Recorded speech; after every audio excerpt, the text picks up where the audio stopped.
अग्नेयचं पाऊल त्या अफाट वास्तूत पडताच आत्तापर्यंत गोंगाट असणारं ते भव्य मेन्शन क्षणातच शांत झालं आणि त्याला समोरून असं एटीत येताना बघून प्रत्येकाचा श्वास अडकला. त्याच्या प्रत्येक पावलासरशी हवेतला दाबही वाढत चालल्यासारखं जाणवलं प्रत्येकाला. आणि हवेने रूप बदलावा तसं पुढच्या क्षणभरातच भरभरतीतलं चित्र बदललं. स्टाफच्या प्रत्येक डिपार्टमेंटचे हेड एका बाजूला मान खाली घालून अदबीने उभे राहिले. किचनच्या स्टार कुक पासून ते मॅनेजमेंटच्या हेड पर्यंत असे टोटल 8 डिपार्टमेंट हेड तिथे 30 सेकंदातच हजर झालेले.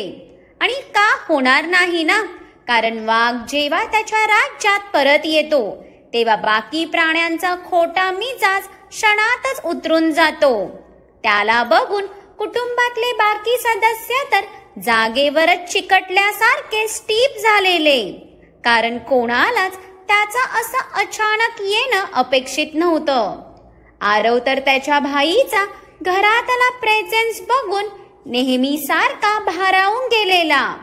त्याच्या चालण्यातही इतकी कमालीची ऐट होती की समोरचा प्रयत्न करूनही त्याच्यावरची नजर हटवू शकत नव्हता.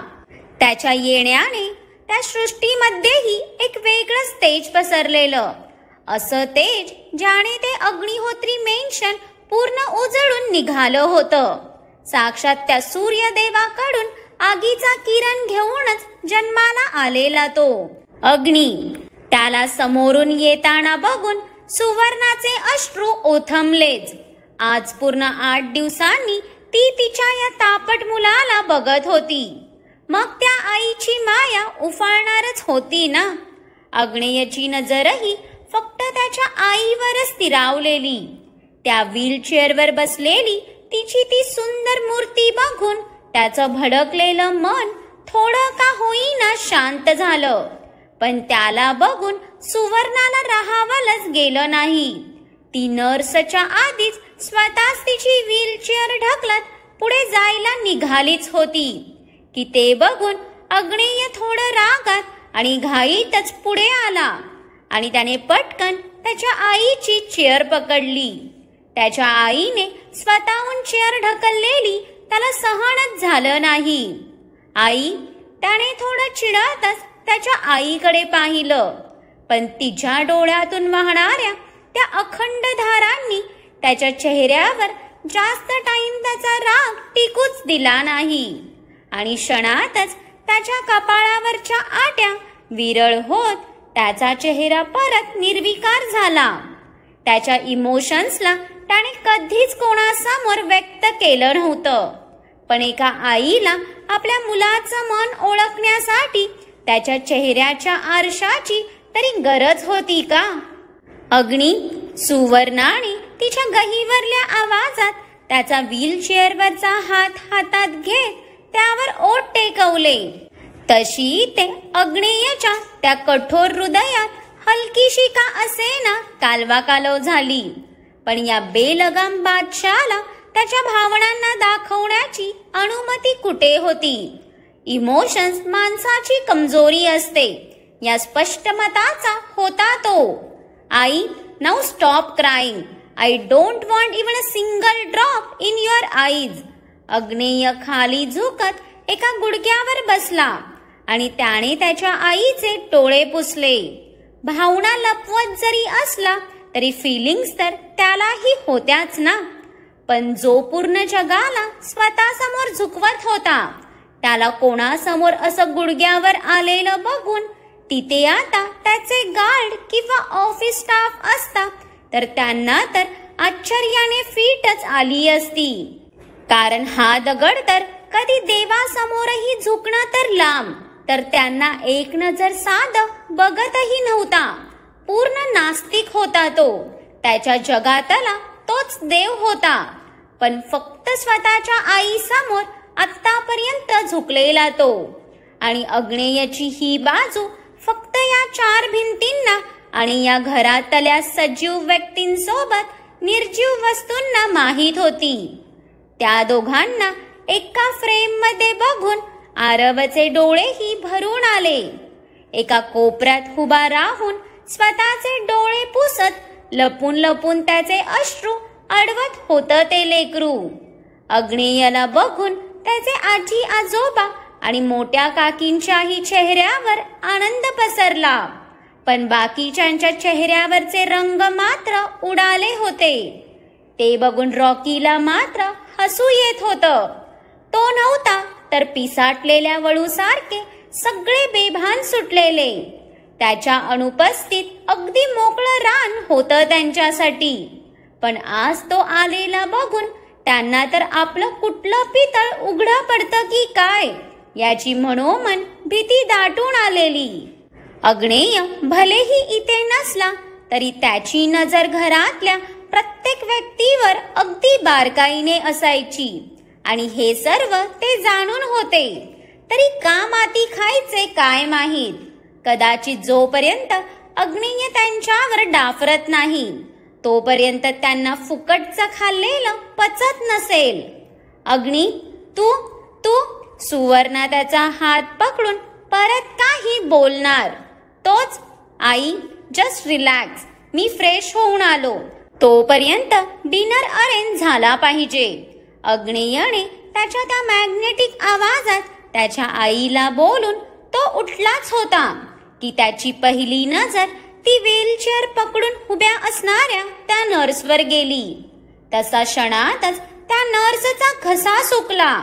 मगाशी ती अग्नेयला बघण्यात इतकी हरवली होती की तिचं बाकी कशाकडे लक्षच नव्हतं आणि ह्याच गोष्टीचा त्याला प्रचंड राग आलेला. त्याने त्या नर्सला त्याच्या आईच्या केअरसाठी ठेवलेलं. त्याला बघायची सॅलरी देत नव्हता तो तिला. त्याच्या त्या भेदक नजरेची खोलीच इतकी गहरी होती की समोरचा घाबरून जागीच जीव सोडायचा. वाघासारखे करडे आणि तीक्ष्ण डोळे होते त्याचे. सर, ते सॉरी, ते मगाशी मला कळायच्या आधीच मॅमने व्हीलचेअर. ती नर्स घाबरून तिची बाजू मांडायला जाणार की रॉकी. अग्नेयचा क्षणातच बदललेला तो करारी आवाज त्या मेन्शनच्या भिंतींना भेदून गेला. तसेही ते सगळ्यांचेच धाबे दणाणले.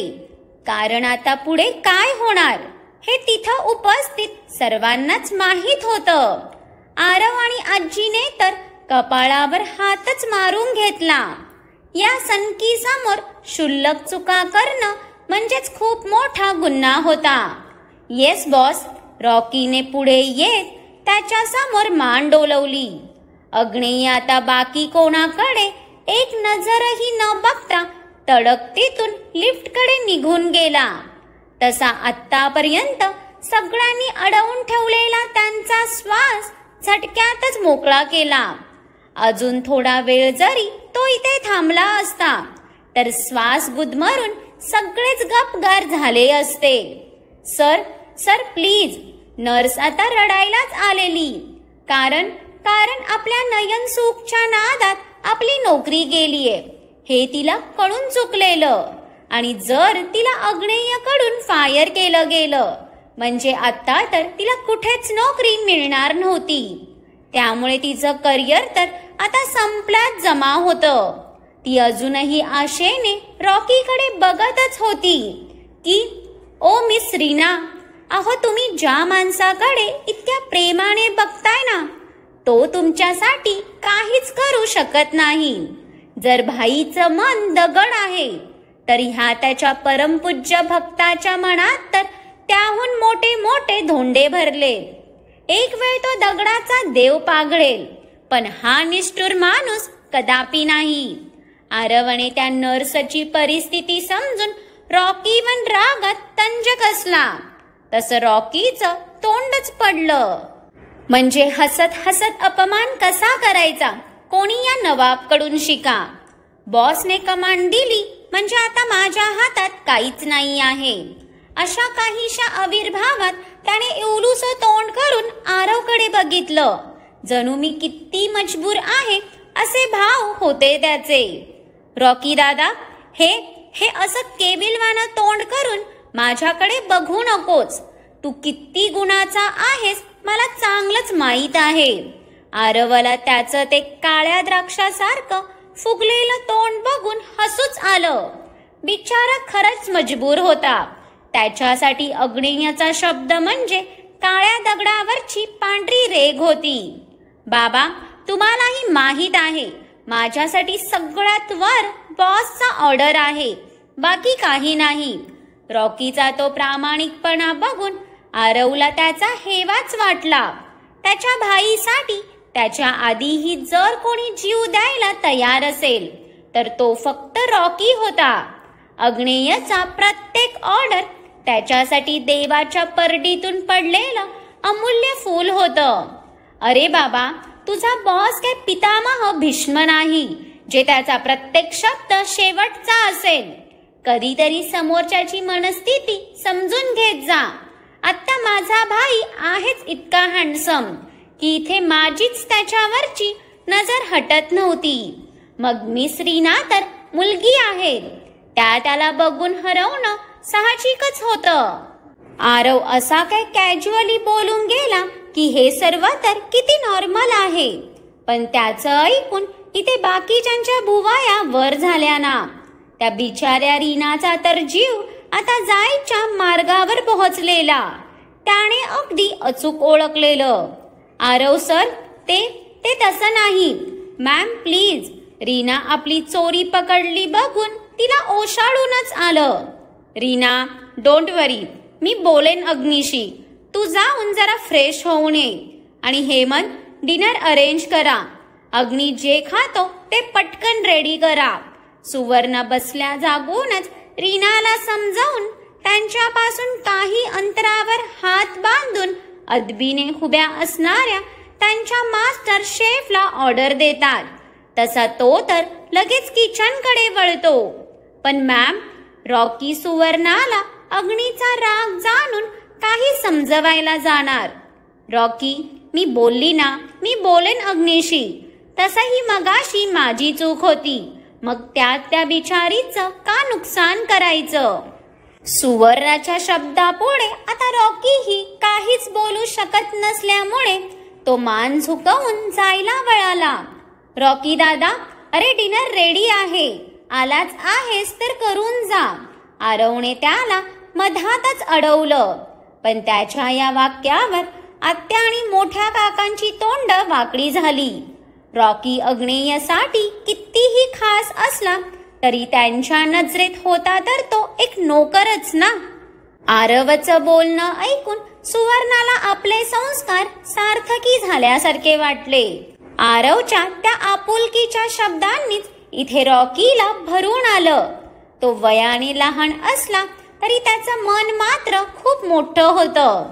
पण रॉकी आपली चादर ओळखून होता आणि काहींचे नाराज चेहरेही त्याला दिसून येत होते. अग्नेयच्या बरोबरीने बसण्याची तर दूर, तो कधी त्याच्या पायात बसण्याची हिम्मतही करू शकत नव्हता. थँक्यू बाबा, पण मार्को माझी वाट पाहतोय, येतो मी. रॉकी चेहऱ्यावर ते समाधानाचा हसू घेऊन बाहेर पडला. पण त्याच्या सेवाभावने मात्र आरव खूप भारावून गेलेला. इकडे अग्नेय आपल्याला काही बोलला नाही म्हणून बाकी सगळे कितीही रिलॅक्स असले तरी शाळा तर सगळ्यांचीच भरणार होती, ते पण अग्नेयच्या न्यायालयात. अग्नेयची लिफ्ट त्या मेन्शनच्या सर्वात टॉपच्या 5th फ्लोअरवर थांबली. तसं तो रागातच रूम मध्ये येत त्याने थोडा चिडातच त्याचं ब्लेझर बेडवर फेकलं आणि बेडच्या बाजूच्या स्लायडिंग मधली त्याची ब्रँडेड सिगार काढून ओटात पकडली. आज त्याचा पूर्ण दिवस वेस्ट गेल्याने त्याची खूपच चिडचिड होत होती. तो सिगारेटचे झुरके उडवत त्याच्या रूमच्या त्या भल्या मोठ्या बाल्कनीत आला. तशी बाहेरची ती थंड हवा त्याच्या चेहऱ्याला स्पर्शून गेली. पण आज त्याने त्या हवेच्या स्पर्शातही त्याची नजर स्थिर ठेवलेली. इथून त्याला त्याच्या मेन्शनचा प्रत्येक कानाकोपरा अगदी स्पष्ट दिसायचा. त्या फ्लोअरवर फक्त त्याचीच रूम होती. त्यात स्विमिंग पूल, त्याची पर्सनल जिम, बार आणि त्याची स्टडी रूम या सर्व आवश्यक गोष्टींनी तो पूर्ण फ्लोअर कव्हर केलेला. अग्नेय त्याच्या बाल्कनीच्या रेलिंगवर एका हाताची पकड घट्ट करत दुसऱ्या हाताने त्याची सिगार ओढत कुठल्या तरी विचारात हरवलाच होता की अचानक त्याच्या उघड्या नजरेसमोर एक घाबर पण तितकंच मोहक रूप तरळून गेलं आणि एखादी वीज अंगावर पडून त्याचा जबरदस्त झटका बसावा तसा तो खाडकन भानावर आला. व्हॉट? क्षणभर त्याला नक्की आता काय झालं समजलंच नाही, कारण तो त्याच्या कुठल्या तरी कामाच्या विचारात होता. मग कोणाचा असा चेहरा त्याच्या डोळ्यांसमोर येणं ऑलमोस्ट इम्पॉसिबल होतं, कारण अग्नेयच्या मनातच काय तर डोक्यातही कोणा मुलीच्या विचारांना जागा नव्हती. मुली त्याच्यासाठी फक्त गरज म्हणून होत्या, तेही या रात्रीच्या अंधाराला आणि स्वतःच्या शरीरातल्या धगधगत्या आगीला शमवण्याची गरज. बस, बाकी त्या त्याच्यासाठी एक्झिस्टच करत नव्हत्या. अग्नेयने काहीतरी भास समजून आधी स्वतःला शांत केलं आणि सिगारेटचा मोठा सिप घेत त्याचा धूर हवेत वर सोडत डोळे मिटलेच होते की परत तिचा चेहरा त्याच्या बंद नजरेसमोर आला. पण ह्यावेळी त्याने गडबडून डोळे उघडले नाहीत, कारण आत्ता त्याला त्या बंद डोळ्यांआड तिचा चेहरा स्पष्ट दिसत होता. तिच्या त्या घाबरून थरथरणाऱ्या बंद बुबुळांची ती मादक हालचाल बघून क्षणभर इथे त्याचा श्वास अडकला. त्या पापण्यांच्या पडद्यांतूनही मार्ग काढत बाहेर येणारे ते अगिनत मोती जे तिच्या त्या कापसासारख्या गोऱ्या पान गालांना भिजवून जात होते.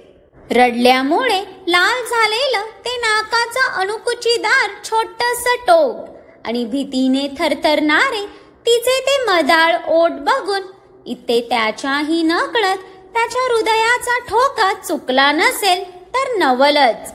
आत्ताही त्याची ती बंद नजर जशी तिच्या त्या गर्द डाळिंबी ओठांवर आली, तसं इथे त्याच्याही अजाणतेने अग्नेयचा कंठमणी खाली सरकला. तिचं ते निरागस पण तितकंच अबोल सौंदर्य त्याच्या नजरेत तो साठवतच होता की परत हवेची झुळूक त्याला स्पर्शून गेली आणि पुढच्या क्षणी भानावर येत त्याने खाडकन डोळे उघडून तो झटक्यातच 2 पावलं मागे झाला. ज्या बंद नजरेत आत्ता तिचा चेहरा दिसत होता, आत्ता त्या नजरेत क्षणातच इतका काय राग भरून आला की ह्या क्षणी समोर कोणी असतं तर त्याचं मरण पक्क होतं. व्हॉट मी आता काय विचार करत होतो? आत्तापर्यंत कोणतीच मुलगी माझ्या डोळ्यात स्टोर झाली नव्हती. मग ही मुलगी जिच्यासोबत माझी फक्त एकदा ती बुलशिट भेट झाली, मग ती माझ्या मेंदूत कशी सेव्ह झाली? अग्नेयने रागातच केसात हात फिरवत सिगारेटचे 2-3 झुरके घेतले. पण नाही, त्याच्या शरीरात भडकलेल्या आगीला आता शमवणं इतकं सोपं होतं का? विचारांचं वादळ उठलेलं त्याच्या मनात. इतक्या वर्षात पहिल्यांदा असं झालेलं की त्याचा कोणता दिवस त्याच्या शेड्यूलनुसार झाला नव्हता.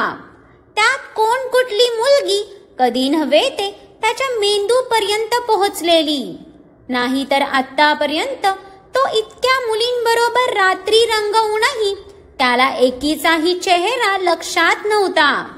मोनालिसालाही त्याने कधी निरखून पाहिलं नव्हतं. मुळात स्वतःची रात्र घालवण्यासाठी त्याला त्या मुलीला बघणं कधी गरजेचंच वाटलं नाही. पण आता त्याला कोण सांगणार ना, आजचा त्याचा दिवस त्याचा होताच कुठे, तो तर त्या विधात्याने लिहिलेला. आज या प्रकृतीचं खूप मोठं चक्र फिरलं होतं. कदाचित आता ते होणार होतं ज्याची कोणीच कल्पना केली नसेल. या आगीला शांत करायला आता तीच पाऊस बनून बरसणार होती, त्याच्या धगधगत्या हृदयाला नव्याने धडकवणार होती. कारण बनणार होती ही प्रकृती त्यांच्या मिलनाचं, जिथे त्याची प्रेम गाथा इतिहास रचणार होती. कारण एकीकडे निरागसतेची मोहक मूर्ती सिया होती, तर दुसरीकडे आगीचा गोळा होऊन उठलेला ती अग्नेय अग्निहोत्री. त्या रात्री त्या 5व्या मंजिलावर इतकं काय मोठं वादळ येऊन गेलेलं की त्या रूम मधली एकही वस्तू जिवंत राहिली नव्हती. कारण त्याच्या मनाविरुद्ध त्याला त्याचे विचारही मान्य नव्हते. रात्री त्याने जेवायलाही नकार देऊन कोणीही त्याला डिस्टर्ब करायचं नाही अशी धमकीच दिलेली. त्यामुळे कोणीच त्याच्या वाट्याला गेलं नव्हतं. फोनवरच त्याच्या आवाजाची धार ऐकून आरवही त्याच्या मजल्याच्या अदगदही फिरला नव्हता. कोण आगीला अजून उकसवणार ना. रात्रभर अग्नेय एक सेकंदही झोपला नव्हता. भरपूर ड्रिंक आणि स्मोक करून सर्व उद्ध्वस्त करूनही त्याचं मन काही शांत झालं नव्हतं. मग झोप तरी कशी लागणार होती ना. तसही झोप तर त्याला कधीच यायची नाही. झोपेशी त्याचं लहानपणापासूनचं वैर होतं. म्हणून तर त्या झोपेवरचा राग काढत त्याच्या रात्री रंगीन करायचा ना तो. त्याच्या रूमला त्याने असं काय उधळून लावलेलं की त्यातली एकही गोष्ट वापरण्यासारखी राहिली नव्हती. शेवटी अग्नेयचा राग होता तो. मग समोर माणूस असो की वस्तू, जळून खाक होणं स्वाभाविकच होतं. रात्री इतका उधंड माजवून भल्या पहाटे कोणालाही न सांगता तो त्याच्या ताफ्यासोबत बाहेर पडला. आज त्याच्या खूप इम्पॉर्टंट मीटिंग असल्याने साधी मॉर्निंगची कॉफीही त्याने घेण्यात टाइम घालवला नव्हता. स्टाफ त्याच्या डोअर बाहेर येऊन टाइमवर हजर झालेला, पण अग्नेय त्याच्या हातातल्या कॉफीला इग्नोर करून तसाच बाहेर निघाला. काल संध्याकाळपासून त्याच्या पोटात काहीच नव्हतं.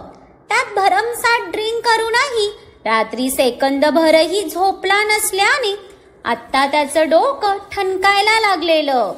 वाघाचं काळीज घेऊन जगत असला तरी होता तर तोही माणूसच ना. Boss, I think you need cup of coffee. अग्नेयला सीटला टेकून डोळे मिटून शांत बसलेलं बघून रॉकीने ड्राईव्ह करता करता समोरच्या आरशात बघितलं. Search it. पण भल्या पहाटेचे 7 वाजल्याने इतक्या सकाळी कॉफी कुठे भेटेल. या आविर्भावात अग्नेयने त्याला 7 स्टार कॅफेटेरिया शोधायला सांगितला. कारण आता जर त्याने कॉफी घेतली नाही तर त्याचं डोकं नक्कीच फुटणार होतं. बॉस, 7 स्टार तर नाही, पण इथे थोडं पुढे हायवेच्या कॉर्नरला एक बेस्ट कॅफे आहे.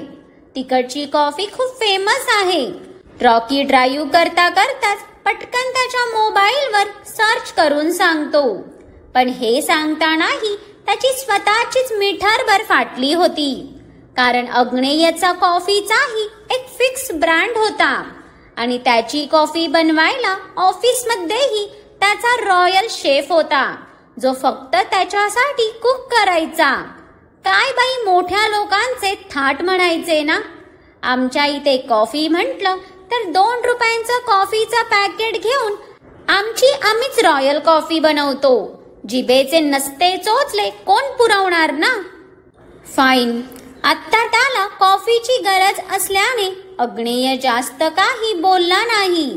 तसं रॉकी लगेच मागच्या पुढच्या गार्डच्या गाड्यांना मोबाईलवर ऑर्डर देत त्याच्या गाड्यांचा ताफा एका कॅफेच्या बाहेर थांबला. पुढच्या सेकंदाला सर्व गाडने पटकन खाली उतरून अग्नेयच्या गाडीला 4 बाजूंनी कव्हर केलं. मगच रॉकी कॉफी आणायला खाली उतरला. रॉकीने एक नजर त्या कॅफेकडे पाहिलं, जे लांबून तर त्याला बंद दिसत होतं. तसा इथे रॉकीच्या कपाळावर घाम जमा झाला. कारण आत्ता जर अग्नेयला कॉफी मिळाली नाही तर त्याचं काही खरं नव्हतं. तो थोडा जवळ जाऊन चेक करू या आविर्भावात 4-5 पावलं पुढे आलाच होता की त्याला त्या कॅफेचा तो काचेचा डोर ढकलून कोणीतरी बाहेर आल्याचं दिसलं. त्या व्यक्तीने कॅफेचा ड्रेस कोड घातल्याने तो नक्की मुलगा आहे की मुलगी हे तर त्याला लांबून कळालं नाही, कारण त्या व्यक्तीच्या डोक्यावर कॅप होती. पण निदान कॅफे उघडं आहे या आनंदात रॉकीला थोडं हायसं वाटलं. तो जसा त्या कॅफे जवळ पोहोचला तेव्हा मात्र त्याचे डोळे मोठे होऊन हृदय उड्या मारत बाहेर यायचंच बाकी राहिलेलं. उफ, आत्ता नक्की काय होणार आहे? धगधग तर रॉकीची वाढलीच आहे, पण त्याबरोबर तुमच्याही मनात आता जी शंका आलीये ती मला खरी करून दाखवता येते की नाही हे तर पुढच्या भागातच कळेल. पण हो, त्याआधी कमेंट करून सांगा की रॉकीने नक्की समोर कोणाला पाहिलं असेल ज्यामुळे त्याचं हृदय बाहेर आलं. आणि जर आजचा भाग तुम्हाला आवडला असेल तर नक्कीच भरभरून लाईक करा आणि जास्तीत जास्त लोकांना शेअरही करा. आणि तुमच्या कमेंट्स करून ॲटलिस्ट निदान सांगा तरी आवडलं की नाही ते. आणि ज्यांनी कोणी अजून माझ्या विश्वप्रेमाचं या यूट्यूब चॅनेलला सबस्क्राईब केलं नसेल त्यांनी एक बटन तर आता दाबूनच सोडा, म्हणजे तुम्हाला माझ्या ह्या स्टोरीचे रेग्युलर आणि मनोरंजक भाग भेटत राहतील.